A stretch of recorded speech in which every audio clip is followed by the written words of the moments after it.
Welcome back. I'm so happy to see you here for game number 4. We got OpTic Gaming going up against FlyQuest. My name is Clayton Captain Flowers Reigns, joined by the only coach that I would ever need if I was here on the LCS stage, Mr. Aiden Zyrene Moon. I mean, being your coach is pretty easy. All I'd have to say is, all right, how's Skarner look here? Skarner looks good. All right, lock it in. I don't even need to see the comp or the game. I know Skarner's looking good, but now let's take a look at the starting rosters in this game. Selecting blue side, it's OpTic Gaming. Dokla in the top lane, Acadian in the jungle, Power of Evil at mid with Arrow bottom lane, big on support, head coach Zabutin, and strategic coach Croissant. Loading up on the red side, it's going to be FlyQuest. In the top lane, we have Flame. In the jungle, it's Santorin, mid lane Keen, bot Wild Turtle, and support JJ with coach St. Vicious. Now, Zyrene, I want to brace you, because with FlyQuest and OpTic, we have the highest chance of yet another base race victory here today. Yeah, I definitely need to prepare myself. I've been on 2 of those for FlyQuest, and recently people don't know, what to make of this FlyQuest team because their come from behind victories have just been insane. The 3rd place team currently spends on average 34.3% of their games in a major deficit, and they rank 10th, last in the league in goal differential at 15, 20, and 25 minutes. But it doesn't matter if they get behind because despite that, they're throwing in that spicy X factor that is coming in clutch, and they currently have a 7-5 over 500 record. Who cares how long you're behind for as long as their Nexus blows up? Yeah. You check that box, you won the game. And last split, we talked about OpTic trying to figure out what they wanted out of the top lane specifically. And last week, they found that identity by putting Dokla on comfort picks. And we have to talk about that, especially as we get into champion select here, because while you think that this team would want to play around their superstars of Power of Evil and Arrow, they found success with Dokla last week, giving him things like the Yorick as a GP counter versus Golden Guardians, and even having that Fiora game, they went 2-0. And really, the team had this fantastic kind of change up in strategy, and they're currently on a 4-game winning streak. And if they continue to stay ahead of the curve, they could be looking at playoffs, which would be a first for the OpTic organization. Well, they got to get through this game first. Let's see what the plan is here. As Zoe, Talia, and Rakan will be banned out by OpTic Gaming. FlyQuest banning out the Nocturne and the Aatrox, those 2 ever-present red side bans, along with the Varus this time around, as Gragas is the first pick for OpTic. Which is an interesting pick here because Acadian, think aggressive junglers, but Kindred is one of the power picks that's left up right here, and Gragas is a counter to the Kindred, knocking him out of the ultimate. And I talked to Power of Evil, and he said that their practice had been very good this week, and so I'm seeing things like the Gragas potentially countering a Kindred are things that have been popping up a little bit more in this week of the LCS. FlyQuest picking up that Sejuani for themselves. They're saying, hey, you want to grab the early tanky initiator style of a jungler? We'll go ahead and do the same for us. And now, please, Quinn being hovered. This is a champion that has been plaguing solo queue recently, but it looks like we won't see that locked in just yet. Instead, going to continue with the Freljord, locking the Braum there for the bottom. I mean, JJ, the Braum Varus has been so powerful for them. In terms of JJ's overall record, he's 6-2 right now on this team. And the last time he had a victory was Tom Kench. But before that, it was Braum, 4 games in a row behind that. Because it was getting banned away from him afterwards. Well, with it locked in again, that is a good sign there for FlyQuest. OpTic will take the Morgana into it. If your opponents are bringing a lot of CC to the table, some CC immunity will go a long way in preventing some of that setup. Power of Evil's teasing them. I don't know. Chat, don't get baited by this just yet. I'm trying to warn you all and brace you for the heartbreak. The Jhin will be locked in instead for OpTic. Yeah, you're being nice to him instead of leading them on and being like, yeah, hey, we gotta let him down easy. Let him down easy. Maybe it'll happen, who can tell? Exactly. Set the expectations low, so if it happened, they'd be surprised, right? Instead of let down. That's how I live my life. Anyway, Jhin gonna be locked in here for Arrow. It's one of the champions that he's been doing fantastically on, right? It's a champion that when he made his debut in the NALCS and got MVP, it was those long-range performances on Varus and Jhin. The Varus Jhin meta, right. Exactly. And having the Morgana alongside it, it means you can kind of double root people in that bottom lane. So you need more mobility, and that's what they've gone for here with the Ezreal from Wild Turtle. It's double root, and with that Black Shield from Morgana, it'll help keep that immobile Jhin safe from some of the stuff that we could see coming out from Braum or Sejuani. FlyQuest's response to that is to put Wild Turtle on Ezreal, a champion that, when you think Wild Turtle, you think aggro and you think mechanics. Ezreal is a champion that you can really shine in both those departments when you play it properly. We'll see how he's going to do going up against that Jhin of Arrow. As we get into the second part of the bans, FlyQuest bans out the LeBlanc, keeping that one away from PoE,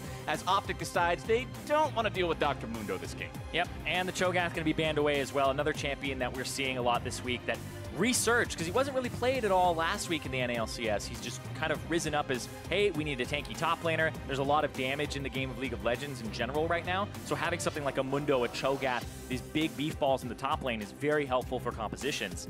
And I want to jump back to the Wild Turtle point very quickly, because you said you think aggro, you think aggressive. He hasn't played Ezreal at all this split. This is his first game on it out of their 12 games, and it hasn't been a champion that's kind of resonated with Wild Turtle this split, because you think he's aggressive, he plays alongside JJ, and they're playing these champions that can dominate the lane. Ezreal has to play a little differently to dominate the lane. He has to be very aggressive in the first few levels before backs, because when he gets tier versus like a pickaxe, he falls behind. So you have to be very aggressive, and that's what FlyQuest have been doing with their bottom lane ever since JJ came on. They've been very aggressive, even beating people like Double Finole in the 2v2. Well, what they're going to do with mid lane this game, pick up that Orianna, a champion you don't necessarily have to be aggressive with. We saw a long stretch of time where Orianna wasn't really being picked that much anymore. She seemingly fell away from her previous stardom, but now she's back, and she's once again that staple of the meta where you're thinking, okay, we've got to blind pick something here. Why not Orianna is the question you have to answer, because she can seemingly fit so well in so many different compositions. The answer from OpTic will be the Syndra in the mid lane for Power of Evil, as well as grabbing Camille there in the top side for Dokla. Yeah, the Camille here, potentially for Dokla, you would assume, but they can have Gragas top and have the Camille in the jungle. It is flexible between the two of them, but we would assume it's Camille top with the Gragas in the jungle. Most likely. Yeah, and Dokla, it just makes sense for him because he's been playing those split pushers. He's been having a really great time in the top lane. He got 2 player of the games. It was his first player of the game ever. He got 2 in their 2-0 weekend last week. And I really like to see a team enabling its players like this. All too often you see players playing something that, although it is technically top tier for the meta or for the current state of the game, if it doesn't fit their style, then maybe it's not quite that good. And instead, putting them on that comfort pick, putting them on something they excel at, can truly be the key to finding that success. And that's what OpTic's done with Dokla. Spoken like a true Chad Skarner. Exactly. The tank Skarner. Sometimes you need a warrior in a Trinity Force, and sometimes that's how you've got to play League of Legends. Exactly. And sometimes you need to allow your top laner to play things like the Fiora, play the Yorick, play what he needs to succeed instead of conforming to the team. And he's going to be playing that Camille up against Flames Gangplank. So it looks like it'll be more bottom lane focus here from FlyQuest. GP ultimates on Jhin and Morgana to actually slow them down and have potential dives with Sejuani as well as the Braum on that bottom side. And I think that might be a winning strategy here for FlyQuest, but OpTic seeming like they're also in a really good spot here with their composition, because PoE on an aggressive champion like Syndra that can assassinate people seems to work out for him stylistically. And OpTic, remember, this is a team that also in Spring Split finished 9th place overall. Did not have a very impressive freshman split in the North American LCS, joining the league with the introduction of franchising. But now into summer, they seem to be doing a lot better. It's not just the Power of Evil show. A lot of players on this team have shown that they've got the ability to really flip that switch and do what needs to be done for this team to find those wins. In this game, they have the chance to do it here again, going up against FlyQuest, another one of these middle-of-the-pack teams. If it comes down in these last couple weeks to vying for playoff spots, every one of these wins is going to be critical. Absolutely. I got to talk to St. Vicious a little bit before the game, and he had said that they had been doing incredibly well on FlyQuest's side in terms of scrims, and that they've learned a lot, and they think they're going to smash today, and that they're going to do well. So believing in him a little bit here, they've got this composition that focuses towards the bottom side, and they're on pretty much, like, I wouldn't say a win streak like OpTic is, but in the last 5 games for both of these teams, they're both 4-1 in their last 5 games. And this match decides a lot on who gets to contest for those top spots like FlyQuest does, or if OpTic evens up the score.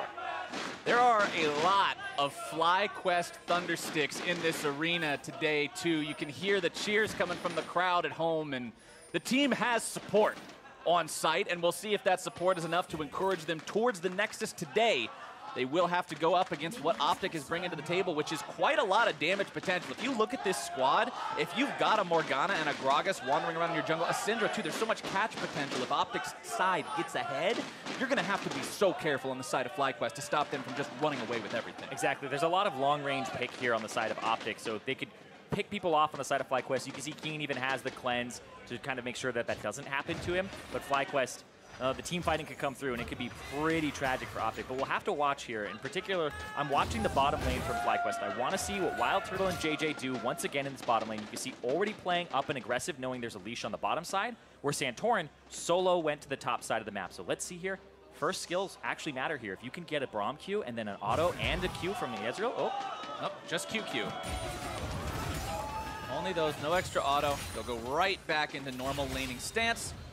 Make sure that they're farming up as well as they possibly can. I feel like there's a lot of pressure like here. Anything too much just yet. Nice grenade there. Arrow gets some cheeky little damage. Yeah, that was a good grenade from Arrow. That actually pushes Wild Turtle out, even though I thought that Wild Turtle and JJ would have a little more pressure because Big started W, so that's all about shoving the wave. But he W'd the wave, got it low, and it meant that an auto plus the grenade across it would actually kill all the casters. Arrow hits level 2, Big alongside him, which means it's time for Turtle and JJ to just back on up. You don't want to be going up against that level 1 versus level 2, so they'll yield a little bit of control for now. Topside, Flame versus Dokla. This is another one of those spicy matchups in top lane that, depending on if one side gets some attention, it can really go one way real quick. Yeah, I love these matchups. Some of Camille's matchups are my favorite in the entire game, just because of the way that you have to be able to contest things, like using an attack and a Q to actually reset on the barrel and get those quick attacks out, or even just going after the gangplank in these all-ins. When I watch somebody like Khan play these matchups as the Camille, he plays around the passive, which not a lot of Camille's actually do, but you use the passive to do things like tower dive or only go in for a large trade when you have the passive up. But you can see they've both gone for more laning superiority keystone, where Dokla has the Comet for extra poke damage, where now we're seeing more press the attack for Camille's, and Flame has gone for the Grasp of the Undying for more poke to sustain against his poke and make it so that he's actually dealing a decent amount in trades too. So it's all about trading in the early parts. That's always the conversation that you hear about gangplanks whenever that champion's locked in. Is Kleptomancy versus Grasp of the Undying. Do you want to go for the greedier path that'll set you towards the Trinity Force and the Stormrazor faster, or do you need that extra survivability? He is showing a lot of respect to Dokla going for the Grasp of the Undying, and I like that. He recognizes, hey, this is the kind of champion this guy is known for playing well. I want to make sure I don't put myself in a bad spot and let him run away with it. Yeah, usually you take the Grasp if it's a hard, or an easy matchup or a tank matchup. And if he becomes one that flips on Gangplank like level 6 or so, like Mundo. But if it's a, it's Kleptomancy if you do that, if it's an easy matchup, right? Grasp is the ones that are harder and you need to sustain in them and at least counter the trades. That's when you take the Grasp. So the harder matchups are where you take it. The easy ones are where you take Kleptomancy to go scale.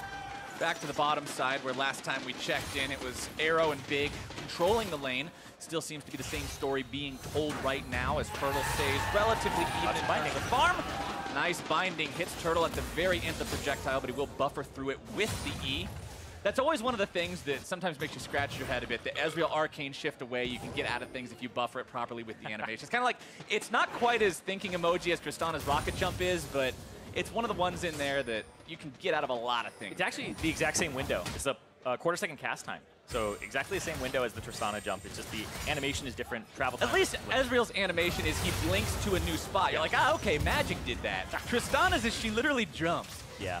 I don't know, it always adds a little bit of a more goofy factor to it for me, as bottom side, a lot of damage will be being put into this tier 1 turret early on from Arrow and Big, applying lots of pressure and getting the most out of it that they can down here and keeping their opponents underneath the turret. And Zyrene, when you control this much of the bottom side of the map, when you're this much when you're this far forward, shoving your opponents underneath that turret, it means that your team has control over the river. Look at what Power of Evil and Acadian are doing. They're putting down wards around this middle area here, and there's an Infernal Drake up first, so OpTic, we could see them forcing a play around that rather early if this keeps up. Exactly. You want to have that bottom lane pressure. There's a back early here to get the BF sword as soon as possible from Arrow, and that would be a great timing for him, because like I said earlier, BF sword definitely going to beat whatever you would get with like a tier for the Ezreal at this point in the game. So it would be a big power spike for OpTic. This would be around the time that you'd want to take it. So now they know. We TP back in, shove the wave, force them to CS this under turret, go for the dragon. That's exactly what they're going to do here, I believe, on the side of OpTic. Dokla returning a bit of damage onto Flame there in the top side. Tries to trade with that passive like you were talking about. Flame wisely anticipating that, waits to fire off the parlay until the shield falls. But Santorin has now found himself on the top side of the map here as well. Looks like he'll just smack that Scryer's Bloom. Not really get a whole lot done. Dragon or dive here inside of OpTic. See, Acadian and Power of Evil are coming down. Level 6 on Power of Evil. They were not spotted by any wards because they have such great vision control. Syndra ulti can be huge for these kinds of plays. They want to go after Wild Turtle. Acadian not able to find the initiation. They're looking for damage. Still going to be coming through. First blood over to Arrow. And OpTic finds their mark and gets out. First blood, and it goes on to Wild Turtle, who blows flash, and he just TP'd back. This is going to put him so far behind, almost about 20 CS, plus that first blood in the pocket of Arrow. That's a huge swing for the bottom lane here. Let's see that one more time because they came in from the side. Look at the river. There's control wards all throughout it, and they avoid that one shallow ward that's not deep enough to see a roam. They come in. JJ no longer has the E to block an ultimate that would come out. Wild Turtle used the Flash Berry early and then the E, but he's already locked on there by Power of Evil, and there's no Braum shield, like I said before, to counter it and block off the Syndra ulti. Well done by OpTic there, but you can see actually, looking at the gold this game, 10.8 thousand to 10.6 thousand gold, it's still coming across as overall even between the teams. You have that big 600 lead that you mentioned for Arrow specifically over Wild Turtle, 2,800 to 2,200 on that 80 carry pool, but in the other roles, it's actually not going to be that much of a difference at the end of the day. When you add everybody's tally together, yes, it was a good play from OpTic, but we're not exactly calling the game in terms of OpTic just yet. Joker will continue pushing up on the top side. He has the Sheen, Flame has the Sheen. Both these top laners do so well with that item, but it's just the aggressive purchase here. If you're it's so good. If you're defensive, you buy the Phage, or you go for boots early, but it's just like, nope, we're gonna go Sheen so that we can trade and try to all-in each other here at some point. Because it's almost like the all-in standoff where if you bought the Sheen and they bought the Phage, then you're probably in a better position with the Sheen in those short trades, right? The GP buys it and hits you with it, and you don't have anything to really all in him with back, then you kind of have to match it and threaten that.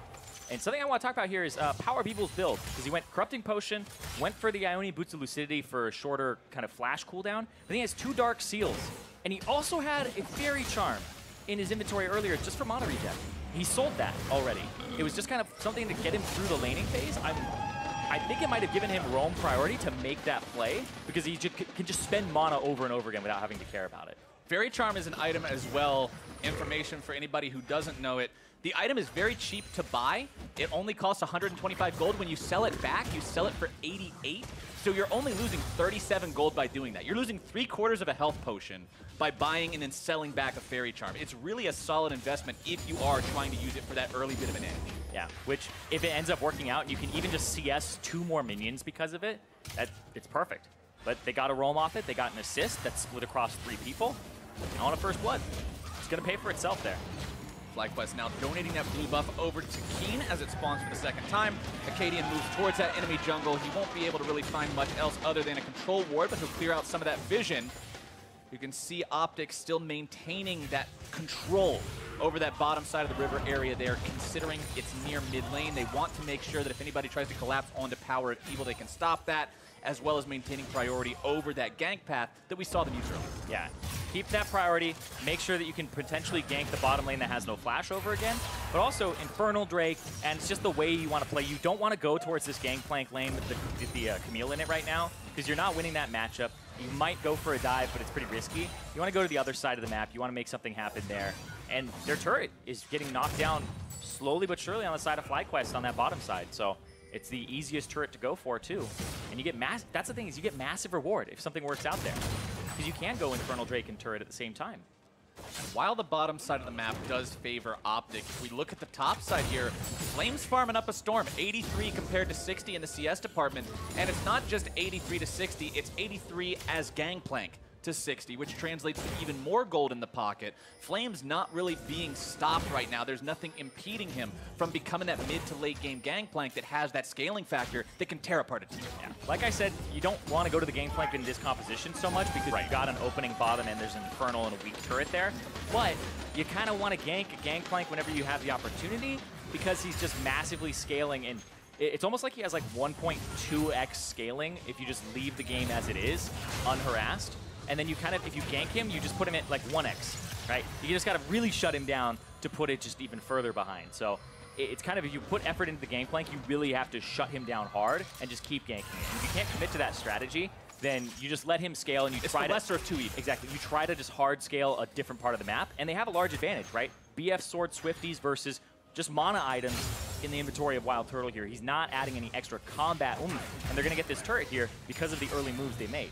First turret going over to OpTic means not only that nice infusion of gold, but they've got extra map control around the bottom part here now as well. That could go a long way depending on what else they want to set up. Again, want to reference that Infernal Drake, especially now with Keen in some trouble here in the mid lane. Acadian looking to come in, find the masks. They won't get it just yet. Acadian will make sure he tanks up as many turret shots as possible, but they can't quite finish the kill. A lot of resources invested there from OpTic to not get anything except the Hourglass and the Summoner from Keen. Meanwhile, it's Santorin who picks up the Rift Herald to the side of FlyQuest. And Keen surviving there is huge because getting a kill onto that Syndra would have been massive. And it's because Power of Evil didn't have enough mana. The Dark Sphere costs 80. He had 71, and it was ticking up during the time of the stopwatch. So maybe he had a fairy charm. If only he had a fairy charm, Zyrene. No. If only. Maybe. We'll see. But, jeez. That's so unlucky, because it looked like Acadian was like, yeah, go up there and shoot him. He's like, I don't have mana. I walked up, walked back. You could tell that was the communication, and then you realize, wait, I'm 5 minutes short. Yep. In that situation, it's one where Power of Evil, it's like even better if he's the one who's tanking and like Acadian can maybe walk up, right? But the way the turret aggro worked out and the way that the mana worked out, just a little imprecise, and Keen plays that really well. Keen played it in a way that set him up to survive on that small off chance that PoE ran out of mana, and he did. Yeah. Props to Keen for that as Acadian goes over the wall on the Gragas, trying to secure the Infernal Drake, but now it's Power of Evil found in the wrong spot. He'll have no way out as Keen makes sure they get that one, and now Big finds himself caught between an Infernal Drake and an entire FlyQuest squad. Taken down, as now the Drake will be focused by the rest of FlyQuest. They seem to have this one under total control, and things have suddenly taken a turn in their favor. Yeah, there were all these wards purchased up, and remember, we talked about this area as being in kind of OpTic's favor. FlyQuest get exactly the wards they need. They see Power of Evil go for the Honey Fruit, come back, and they catch him on the return. Watch this here, see? Control ward's in there. Keen had already actually just swept that area and came through after the wave clear, and then Power of Evil was not expecting a Sejuani to be there straight out of the mid lane, so he catches him off of the wards, and hold on, Dokla and Flame. 1 for 1, but considering that means OpTic now manages to stop the pressure from Flame, slow him down a little bit, as well as the fact that they also got assist money, plus the kill money up there. I think you're okay taking that trade, but bottom side, it's Wild Turtle and JJ that now have total control over this lane and will take down the tier 1. Yeah, they'll take down this tier 1, and that's exactly what Wild Turtle needs, because he's been forced into an incredibly defensive and really slow ramping build here. He's down a level behind Arrow, who's got 2 kills, has the Storm Razor and boots already done, and Wild Turtle is just trying to piece together. He's got a piecemeal item build right now, no boots, nothing like that. But right here, Dokla went in, Flame waits it out, flashes after the passive is gone, and gets the auto and the Q to finish it. Good job from Flame. Recognizing there was no way out of that one, instead just had to go down swinging. Taking somebody with you, always better, but now it's Turtle. Has to try to sidestep away from these, does dodge the last 2 shots, stays at a high enough health pool to still hang around here, as Big and Arrow will continue pushing up. They want to put the last couple of hits onto this turret, but they recognize there's probably reinforcements coming. Yeah, it's great that Turtle went for an armor build here. He's up against the Jhin in the bottom lane that's been doing quite well, so he has himself the Iceborne Gauntlet. He's going to be able to take a little less damage there in those fights. So just trying to sustain and I would say just survive the lane phase, or the post-lane phase here for Wild Turtle, because it was not pretty at the start. And with the Rift Herald that they got earlier off Keen surviving, that's going to be that mid-turret getting knocked down here, potentially, but nope, Shelly, not going to be enough. She gets the headbutt off, but she won't do much else. OpTic do a good job of stopping that push, preventing FlyQuest from successfully using that Rift Herald they secured so long ago. And as we're at 15 minutes into the game, I do want to point out, because we talked about FlyQuest stats earlier in the pregame, it seems like they're always behind at 15, 20, 25 minutes. FlyQuest are slightly behind at 15 minutes into this game. They are following that stat trajectory. Whoa.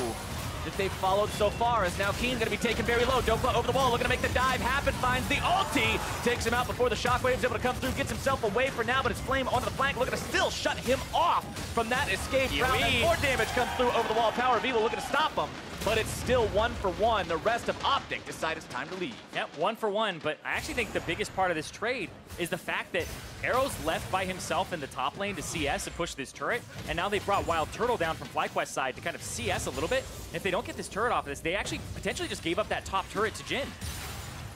Arrow will continue that push. Yeah, 1 more auto attack and it's already done.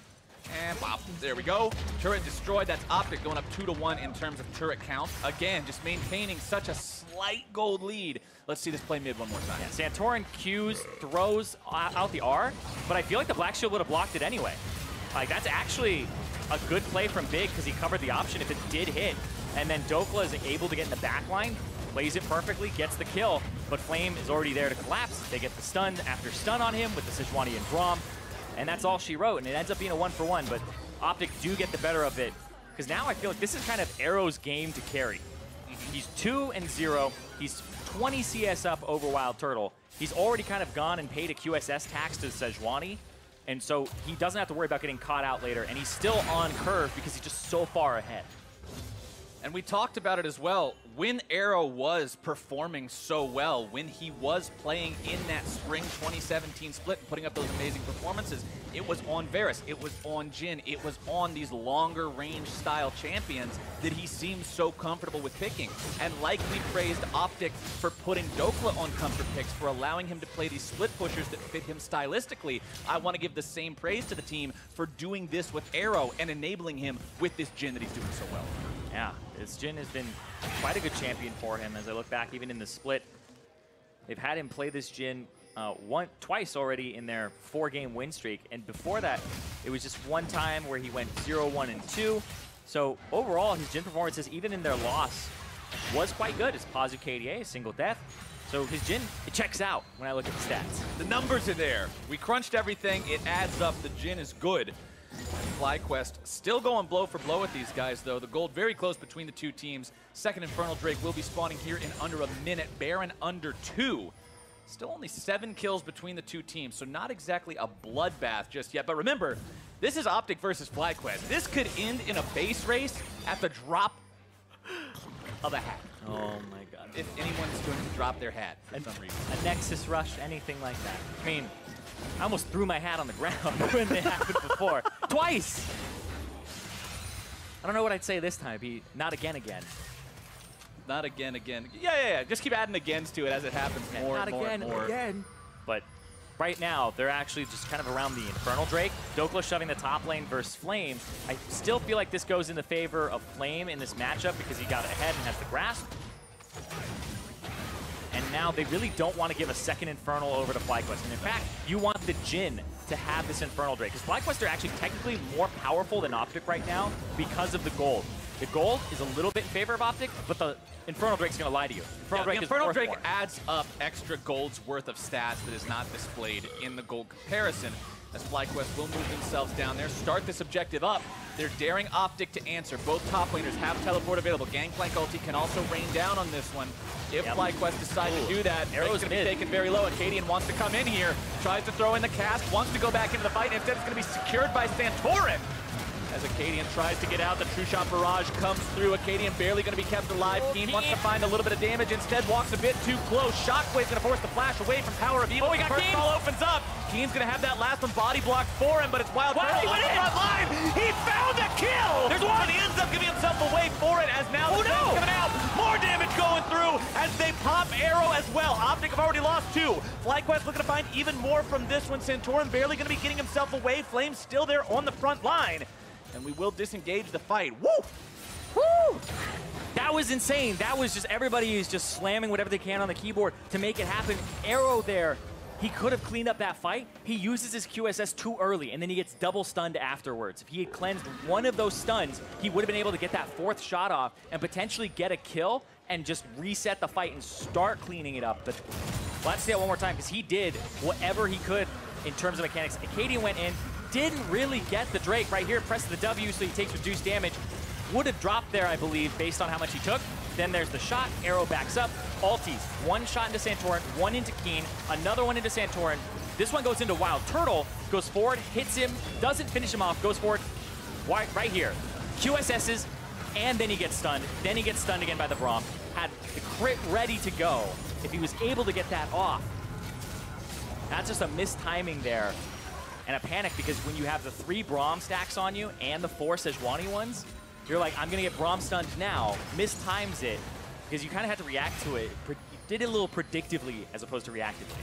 And I talked about aggro being one of Wild Turtle's calling cards. He gets taken down to 200 HP and says, nah, going in. Yeah, but he took that card and put it in their pocket. He did. He went in there and made that kill happen still. Yes, he goes down for it, but he does get his mark. 181 farm, 1-2-1 on this Ezreal now. Does have that Muramana completely stacked. So So the damage is finally starting to show up a bit for Wild Turtle on the Ezreal, but when you compare it to Arrow, when you look at the Rapid Fire Cannon, when you look at the Storm Razor, that Jhin still has so much damage capability if he doesn't get stun locked like you already brought up in that last team. And he had to play frontline on that one because he was off on the side, and when Wild Turtle went forward, he tried to seize the opportunity, went forward and almost killed Turtle at the start of it. If that one shot had actually just done it, then he would have been able to just give a little bit more to that fight. But like you said, slight misplay there. But that's the thing, is those misplays, they stick out more when you're in a position to carry the game. Right. Right? If you're the person who has all of the gold and then you get shut down because of this misstep, you give over a lot for a small mistake. It's the classic solo queue problem of I'm the only person on my team not feeding, and that means as soon as I make one mistake, the game is over because so much of it is then on you. Obviously, it's not to the same degree in professional play as it is in solo queue, but the principle reigns true. The underlying rules of if you're the guy everybody's relying on, your mistakes are magnified to the nth degree is there. Yeah, because then you give over a lot of gold, you get shut down, and the momentum is a little bit taken away from you. So FlyQuest, with the 2 Infernal Drakes from that fight and the fact that they got some shutdowns, find themselves now slightly in the gold lead, both physically and also if you add up all those extra stats from the Infernal Drake. I would say this is like a seesaw gold lead where it goes back and forth a little bit, but it's a seesaw that's barely moving. Both guys are just tapping it with their toes a little bit. Nobody's actually pushing real hard because it won't go very far one direction or the other. One side will take the very smallest lead, and then the other side will take it right back. Items starting to come online too. If you look at the inventories of both the mid laners, it's Luden's Echo plus Oblivion Orb. This is the I'm going to delete you itemization for those first couple of pickups. That means if these guys find anybody stepping over the line, being a bit too far forward, they've got quite a lot of punish potential. Yeah, the one thing that I'm a little iffy about here is that Power of Evil went for the Ionian Boots of Lucidity, and he doesn't have something like Cleanse for the Sejuani. It's more just the heal and the flash. And he doesn't have Spell Pen Boots, which would be incredibly effective against like Wild Turtle or a Marksman because you force them to maybe buy a Hex Drinker or augment their build. So his burst potential is actually going to be lower on this Syndra because of that. And I'm interested to see, because they seem to be putting a lot of faith in him too, because Acadian, hold on, oh, Big tries to make sure he saves Power of Evil, finds himself in a bit of a hard spot. Instead, Shockwave coming out timed just perfectly. Big is taken down as the curtain call opens up. More damage coming out now, finding the second member of FlyQuest almost. JJ taken down. Big and JJ, both supports out of the picture. Acadian now going to be in some danger here. Himself has to go into the stopwatch. But FlyQuest is still hanging out there. All 4 members mean a killing spree for Flame, as FlyQuest make it a 2-for-1. And Dokla's going to be in the side lane. Don't know if he's going to try to accomplish anything here. He's got a split push build going. This is not going to be a semi-tank Camille. This is going to be the Ravenous Hydra, not the Titanic. So he's looking for split push. He's looking for 1v1 potential, trading and then healing back up off of the Ravenous when he gets it. So he's basically fully committed to not joining fights unless they're picks or collapses off of a 1 fight. But the man that you've got a split push against, hold on, we'll talk about that in a second. Let's take another look at exactly how this play happened middle. Yep, Black Shield's Power of Evil gets in the way, cleanses, and then uses the stopwatch. And then, yeah, Keen picks that one up with the ball. Acadian then commits to get JJ back, but then it was really the lack of vision control on the bottom right side. Acadian goes after the Raptors, and usually the Raptors kind of give you a good idea if there's somebody there, because they'll go attack them instead. And so they lied to Acadian, they set him up. Dastardly chickens. Tricky, tricky. But what I was getting to saying was, you're going for the split push build as Dokla, but the guy you're having a split push up against, a Gangplank that's 5-1 and 2, that has the Sterix Gauge and Trinity Force already completed, working on the Yomu's Ghostblade, and is almost 2,000 gold ahead of you. Yeah. That's a very difficult task to be charged with, and Dokla's going to have to find either an incredible outplay or just general overall control of the map to such a higher degree than Flame if he wants to have that split push in. Well, the Mountain Drake is going to do exactly that for him. So FlyQuest have kind of the Drakes you would want on the Gangplank, the 2 Infernals to help him join fights, build a lot of AD, and then kind of throw down the ultimate, throw down the barrels, and make big chains happen for the team. But OpTic have the one that Dokla wants on the split push Camille. He has that Mountain Drake. And right here, Baron, they waltz straight through mid lane. OpTic has to be aware of blue this. Trinket. There's no blue trinket. They have to walk up. Gotta walk up, face check. Blue Trinket gonna be placed down there. Acadian gets hit by the Sejuani ultimate. FlyQuest calls for staying onto the Baron. They manage to find it for themselves. Now the fight breaks out. Gangplank ultimate zones OpTic away so they can't immediately collapse. Turtle goes over the wall, tries to get out of this one. The rest of FlyQuest moving away as a unit. Turtle picks up the red buff while he leaves, and FlyQuest get Baron for free. Yep. They're They're going to lose the mid-turret for it, but that's about it. Mid-turret, mid-priority, that's it. They're going to have to shove these waves out. Bottom, top, and mid look like they're all pushing towards FlyQuest. So they'll have to kind of shave off about 30 seconds from their Baron buff as they push it out. But they're all grouping mid. Hey, it's the FlyQuest special. They did this versus 100 Thieves. All mid is the NA Ram. Well, it works. FlyQuest is a team that just decides on a plan and they say, hey, we're doing this. And I love to see that level of shot calling. I love to see that level of decisiveness that this team demonstrates because now they've got control over the game. This has been so close for so long. Now they're in a spot where they're able to force things out, and Acadian is forced back to the spawn platform the hard way. 0-3 now as FlyQuest have a 5v4 for the next 35 seconds, pushing down the mid lane onto the tier 2. They'll move forward and look for that inhibitor turret. Heart goes out to Acadian. The guy just wants to get his chickens one time, and without it being contested, not today. All show up, and then they pick him off again. Same scene of the crime. And looking for some picks, looking for some wave clear here from OpTic. And now Flame is shoving the bottom lane out. He's the one with the shoe on the other foot, saying, Dokla, I'm the one split pushing. He's going to start getting turrets. Dokla's going to have to match with the team. And the rest of FlyQuest is happy to just sit here, outnumbering their opponents, allowing this Baron up cannon minion to slowly chip away at that turret. And it makes things so easy for Flame to apply the pressure into the bottom side. Mid lane inhib turret already gone, as Flame will now bring a second lane to the inhibitor line. Santorin has ulti. As they push for this, you have to watch the engage. The hard engage because Dokla's not there. A Sejuani ultimate and GP ultimate. JJ jumps in, thinking about Power of Evil here. Santorin on the front line, not afraid to absorb a couple of those shots from Arrow, but he is going to be taken very low here. Shield coming out there from the Orianna to make sure he stays alive. JJ having to jump away now. Power of Evil nearly able to take him down with the ulti. Dokla doesn't want to go any further forward. Turtle goes forward with his Power of Evil barely walking away from that one. The Mystic shot just to the side as Acadian will go down now. FlyQuest finds one, continuing the push now in the OpTic base. Big doing a good job making sure he intercepts those shots, keeping his mid laner alive. But OpTic still has to defend 4 versus 5. Turtle's low on mana. FlyQuest did use some resources in that fight. Now they're looking to have to back up. Arrow coming in with the damage. JJ going to be taken low. Pops the support hourglass just to make sure, not even an hourglass, a stopwatch, I should say, to make sure that he buys his team enough time to walk away. Yeah, but they're chasing. Arrow waiting for things like the W's, chasing them down because he knows that Keen has no mana. Dokla, it's also a position where if he can get a good hook shot in, he would look for it. He's going to push them out, make sure that the reset is all the way back. They're saying do not pass go, walk all the way back. No silly mistakes on this one. FlyQuest want to make sure they can close this game out cleanly. They don't want to give it away when they've come so far and got so close to that enemy nexus. And they are looking fantastic right now on the side of FlyQuest. Keen, he's 50 CS down on Power of Evil, but the team fight impact that we talked about after draft with the compositions, that's where it comes in here. And this is your Ace or Predator replay as once again, Arrow opens up. Ultimate backwards from Santorin. JJ doesn't drop immediately, and then they commit afterwards.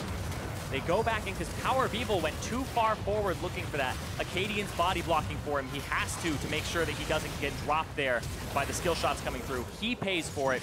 And then, honestly, right here, Wild Turtle goes forward, almost hits Power of Evil again, and Big has to body block for him. Everyone is protecting President PoE on that.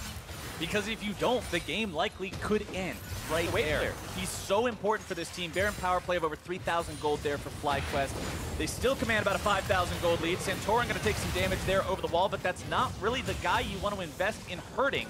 Sejuani, no Warmogs completed just yet, so at least the damage will stick for now. But FlyQuest still feels pretty comfortable in the spot they're in. Next Drake will be spawning in under a minute as they fight for control over this river area. Skill shots being thrown back and forth from both sides.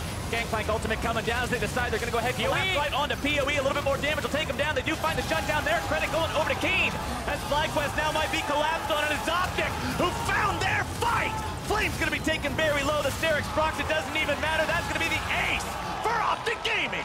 With his dying breath, PoE says, I'm going down, but I'm taking all of you with me. A perfect scatter the week across the team. A posthumous team fight win there for PoE, and OpTic are the ones who clean it up when it was engaged by FlyQuest.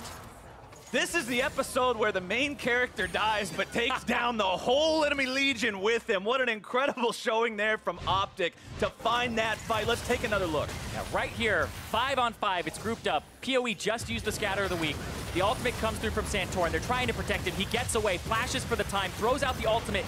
There's the stun across everyone. That is a 5-man Syndra stun to set up the team, to set up the turnaround. Absolutely perfect from the star mid laner of OpTic. The stuff dreams are made of. Sometimes it doesn't even matter if you die. If you can set the team up like that, that was so huge for OpTic. This brings them back to a point where they're almost even in this game. It also allows them to make sure that they get Infernal Drake number 3, keeping that away from FlyQuest. The comparison between a 1-2 split on Infernal Drakes and a 0-3, you have 8%, they have 16% now. That feels okay. Otherwise, it would have been 0-24. That doesn't feel okay. No, that would have been really bad, and especially when it's Infernal Drake that you get onto something like the Jhin, because he's the best champion in the entire game mathematically to have that, because he gets so much AD that it just multiplies this massive amount. He's running around with 500. He doesn't even have something like Hail of Blades. He ran the Fleet Footwork for the lane phase and for the healing, and now he's on those 3 items. And talking about items, where everybody is right now, we know the Jhin got the QSS a long time ago to prevent some of the CC. Also currently sitting on stopwatch. He's got that stasis, that big playmaking item. Santorin on the Sejuani, I mentioned just a couple minutes ago, didn't have the Warmogs just yet, now has that up and running. So any poke onto him is not going to be very effective. We're starting to hit massive AP points on mid laners as well. This is scary because both have open mids right now in terms of turrets. You can go run and get an inhibitor, and there's mid priority right now. You see Dokla, he's saying split push duty once again. If OpTic end up keeping him there, keep him at Baron and can slow it enough, it looks like actually Dokla's going to join. They're looking for a team fight instead of the split. Baron's taken down to about half. Gangplank ultimate already going to be used here as OpTic decide they're going to force the fight out. Arrow opens up the ulti. Flame will immediately make that cancel out with the barrels. All 5 members of both teams are here. Oh, so good. Nice Black Shield from Big, but is it going to be enough? OpTic still kiting themselves back. Inhibitor has respawned in the mid lane for OpTic. And it looks like they're trying to FlyQuest. Dokla into the enemy base. Stop the backs, he says, as FlyQuest have to find a way back to save these structures and save this base. Dokla takes down the middle inhibitor, and he'll continue now retreating towards the rest of his team. He doesn't want to try to commit to anything else. They weren't able to stop all the backs, but that's still a win for OpTic Gaming. Exactly, and it's even better because their mid inhib respawned, and they just took the enemies, which will be down for 5 minutes, and that means that this Baron is what they're going to look at right now. Dokla caught out of position. Oh, that's out. Chain CC'd, stunned up. Dokla's going to be in some serious trouble here. Damage over the wall will not be enough. And now OpTic's fortunes have turned. FlyQuest take control now, catching out that enemy top laner. 45 seconds, 50 seconds even, he'll be dead, that they have to try to control this map, get some vision down, put waves where they want them without the threat of Dokla going for some kind of a split push. Yeah, this bottom turret taking some damage, but the minions are going to swap off, get a little distracted there. Attention issues sometimes, you know, they like to do their own thing, but ooh, Wild Turtle. Oh, nice block. If they catch Turtle here, that could just be huge for the side of OpTic. JJ doing a great job keeping him defended. Hour of Evil still looking to chase him down. He's hunting right now. He's really trying to sniff out Turtle here, but FlyQuest recognizes the fact that their AD carry is very low. They decide to retreat. Because remember, Dokla has teleport, so if you can't kill this Baron in 15 seconds and get out, then you're going to have a Camille joining the fight. And right there, they clear out the vision. OpTic are saying it's our time to start up that Baron. Mid-wave needs some maintenance. So even if OpTic don't do this or commit to it, they back up. That mid-wave is going to have 2 stacked super minions in it. And then they can back up and just say, all right, looks like we can potentially win this in numbers. The dance continues. TP channeled from the side of FlyQuest, making sure they're ready on this one. I think OpTic just back out, because look at that minion wave mid. Somebody has to go answer that thing. They got the teleport and that minion wave. 2 super minions in it. I like the fact that Dokla saved the TP the entire time, just in case FlyQuest committed to that Baron fight. Dokla goes for the TP onto the minion wave and ends the game. Exactly. And I like that he's gathering all this side lane gold for himself too. He's actually, we were talking about how far ahead Flame was, where he was 3-1 in his scoreline. Scorelines are almost identical here. There's just one more death to the side of on Dokla, but the gold is still in favor of Flame. He's at that point now where he's almost full items. He needs one more. But Dokla is about 1.5 behind. About to have his GA. which I think is what he really wants here. There it is. Yeah, he does complete that now. Very big purchase, obviously, compare the components to the finished item. A lot of times people are like, I need to back and complete an item, and you're like, oh, what are you going to get? And they grab like this completed like Warmogs like later in the game. You're like, I don't know. It's like getting the GA is huge because you really do want that right before the fight. And look at that. Like you said, seesaw for the beginning. Yeah. And now it's been a bit of a roller coaster. Now, yeah. No loops in this one just yet. Almost. They teased us a little bit. Coming this summer, we're going to build a new coaster. We'll see if FlyQuest can continue control over this game. For now, they bring down the Gangplank ultimate. Nice binding coming out onto Turtle. OpTic decide they don't want to try to immediately turn things around off of that. Instead, they'll just take the disengage and allow Dokla to continue split pushing. He's set up yet again here in the bottom lane. Only needs one swift attack onto this turret to take it down. There we go, a quick kick. And it's out of there. That's turret number 6 for the side of OpTic Gaming. As again, the name of the game, Zyrene, is Baron control. Both these teams just back and forth trying to control this part of the map. They look like they were probably potentially looking for a pick onto Dokla. I have to say, these players have all been playing incredibly well. I feel like Dokla splitting, the timing of it has been great. Power of Evil with the clutch team fighting. Arrow, he's gotten really a great start. And then hold on. Curtain call opens up. This is going to be a big fight, I would expect.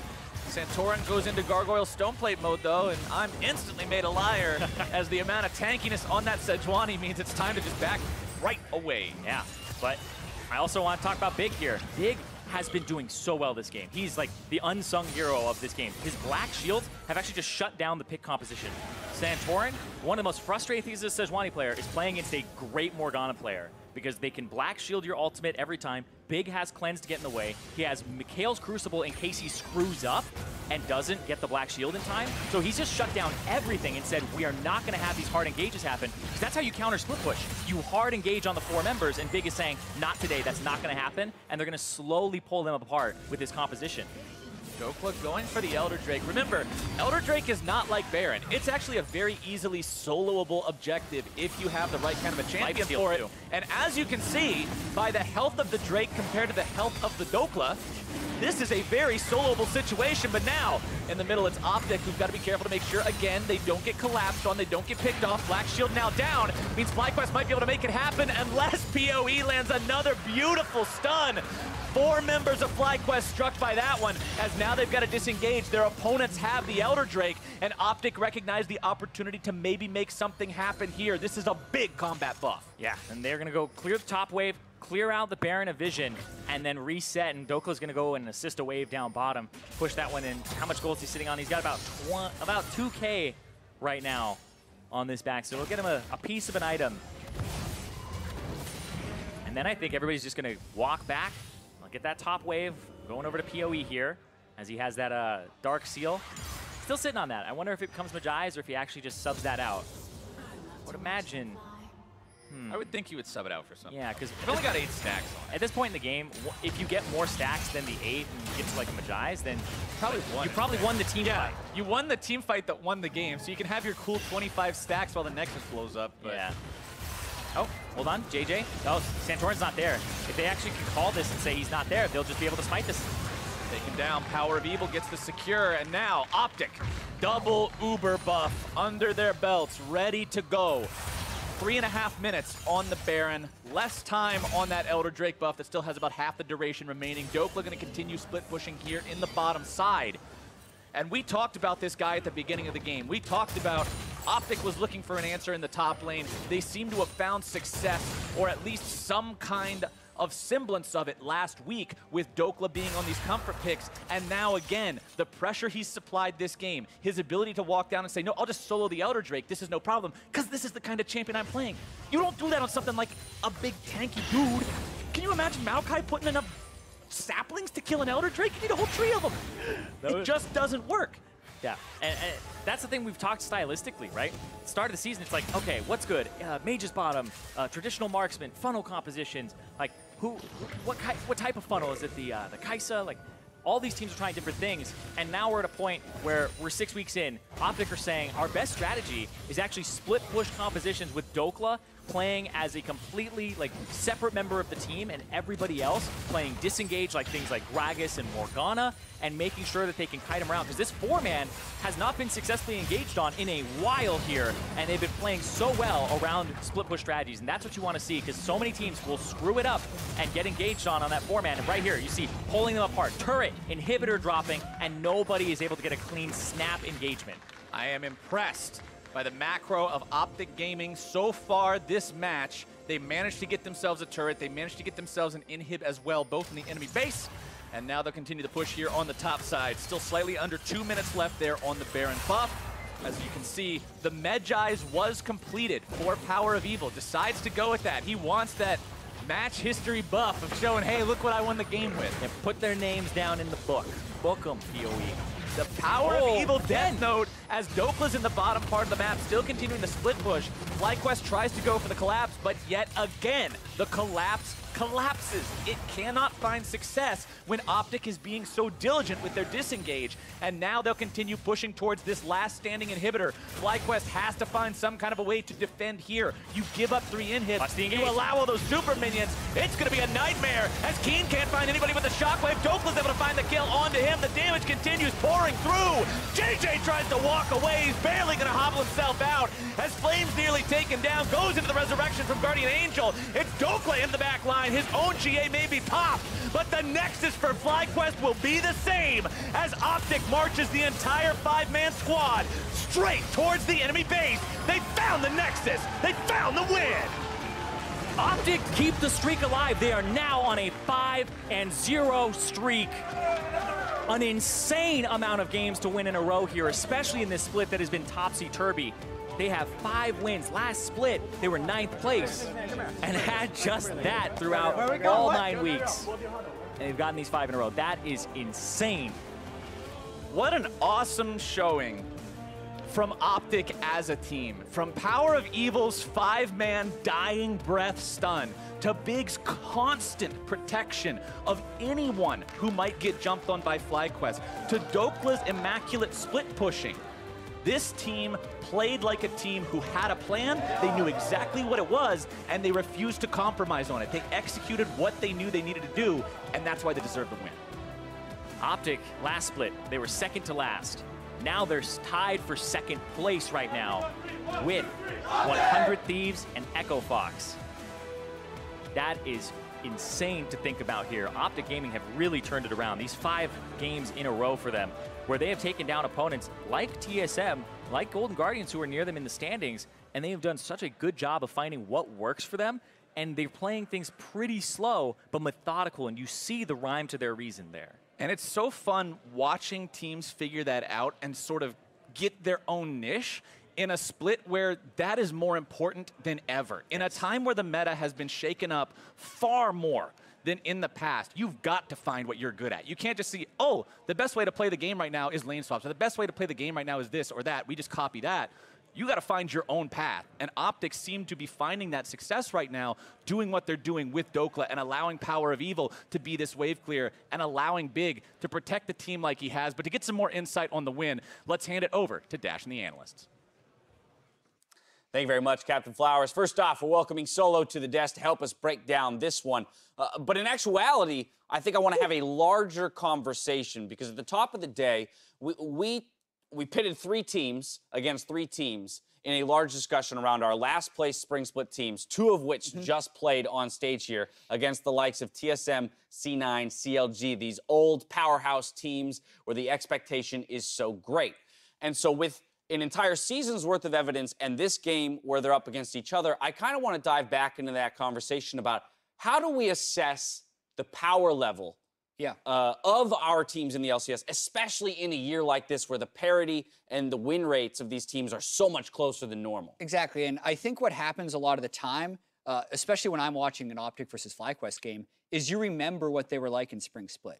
You remember the 10th place team versus 9th place team, so therefore whenever something really close happens, you think, man, look at this fiesta, like they're both making these mistakes, but really, when they're winning over 50% of their games, that changes, and you have to change your thinking a little bit, like what if this was actually a TSM versus C9 game? Right. What would people be reacting to? And that's trying to remove that past bias in some of the ways you look at these games changes the way I think you evaluate the power levels of these teams. Right. I mean, I think this game as a whole is a decent microcosm of this discussion because there's so many moments where you can either scratch your head and be like, what was that? Or be like, oh, that was a nice play. Like the pickoffs that just happened at the Drake before that one. This one here is just there's fights all over the place breaking out. And then the fight that finally turns the round is PoE getting this monstrous 5-man stun off. An insane stun. And you could say maybe the GP ult has moved a little bit to the right, and that never happens, but he GP ulted in that spot for a reason, and PoE managed to just get off that 5-man stun. Total game-changing moment there. And I think this kind of like brings up what you guys were talking about, where if they don't get this fight off and they don't get the clean ace, then they probably don't win the game. And then it just shows how volatile the league is, where anybody can win just through kind of a small situation or a small team fight.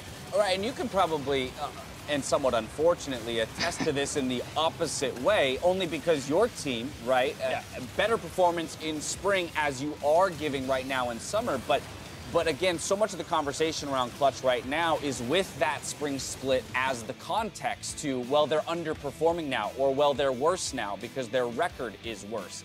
But if we then, you know, extrapolate or take a look at the topsy-turviness of the split as it is, or the way that the meta's developed, how can we really assess whether or not Clutch has gotten better or worse than they were in spring? Yeah, it's difficult. Obviously, if you look at it through just a record standpoint and the standings, then you know we look a lot worse than how we did in spring. But just the way that the league is right now, where anybody can beat anyone, and the games are kind of all over the place, and no one really looks all that good except for maybe TL.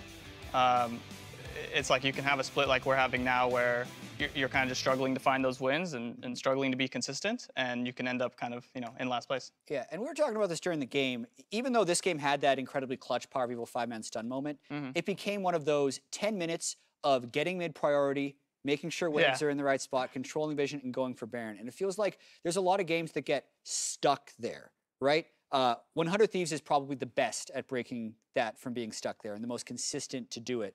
Unfortunately, this year, you guys haven't been able to win those games, whereas last split, you were able to win those games. In your opinion, how much of being able to win that part of the game dictates your win-loss? Or like, how well is that a skill-expressing moment? Because it's something OpTic's now done 3 or 4 times in a row for these victories. Yeah, that's definitely one of the ways you pick up a lot of those tougher wins, and it's one of the ways you kind of stay ahead in the standings is just being able to win like the hyper late game scenarios.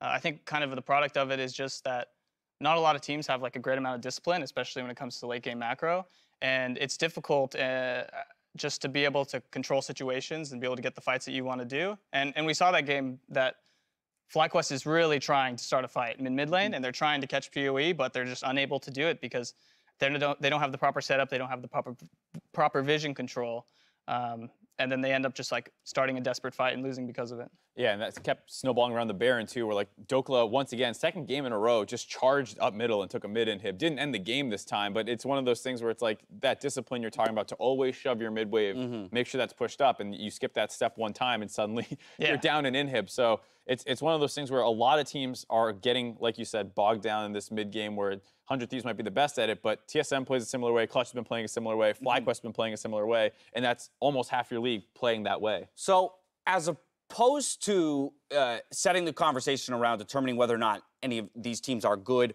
or bad, let's instead try and identify this idea of a power level, or maybe a level of confidence in a team if they are in the postseason. So let's look at these teams that are both sitting around that 6th place position.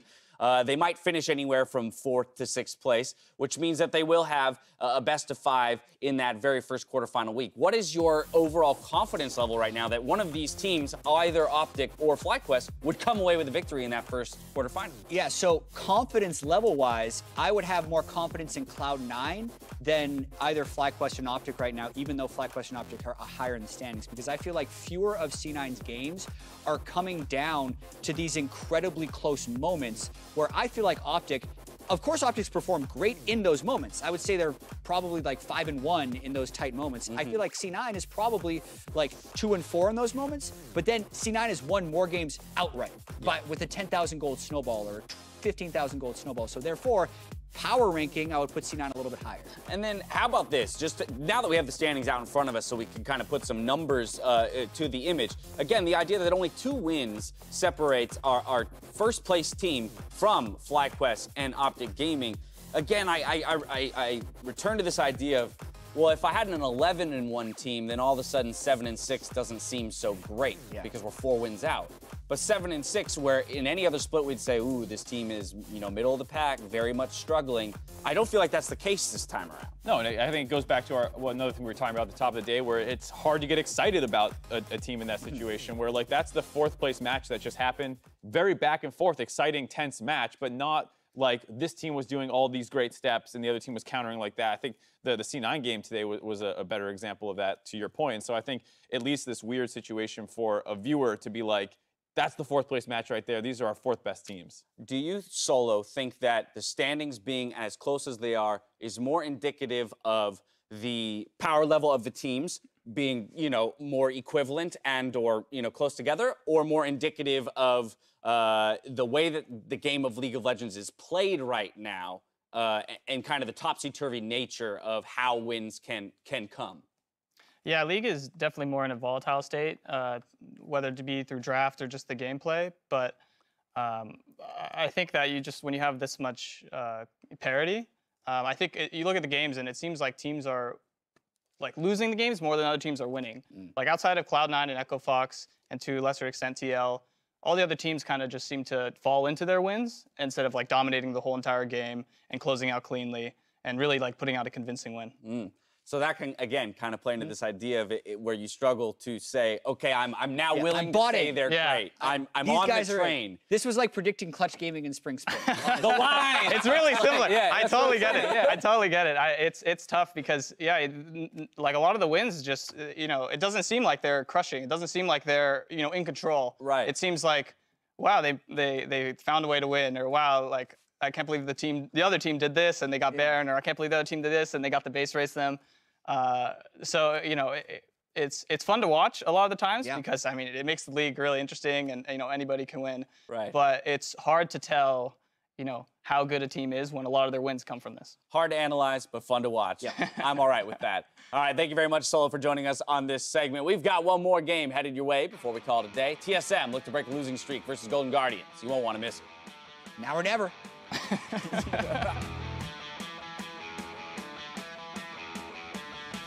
They want to go after Wild Turtle. Acadian not able to find the initiation. They're looking for a game. It's still going to be coming through. First blood over to Arrow. I'm moving mid. Oh shit. This is good for me. I can clear out. No mana. Okay. Can you go? Turtle goes forward with his power of evil, barely walking away from that one. The Mystic shot just to the side as Acadian will go down now. FlyQuest finds one. Peel back. Nice. GB. Keen can't find anybody with the shockwave. Dokla's able to find the kill onto him. The damage continues pouring through. JJ tries to walk away. He's barely going to hobble himself out as Flame's nearly taken down. Goes into the resurrection from Guardian Angel. It's Dokla in the back line. His own GA may be popped, but the nexus for FlyQuest will be the same as OpTic marches the entire 5-man squad straight towards the enemy base. If meat and bread are the backbone of a sub, then Mike's Way is the heart and soul. Lettuce and tomatoes, onions and spices, all drizzled in the juice. That's the difference. Jersey Mike's. Be a sub above.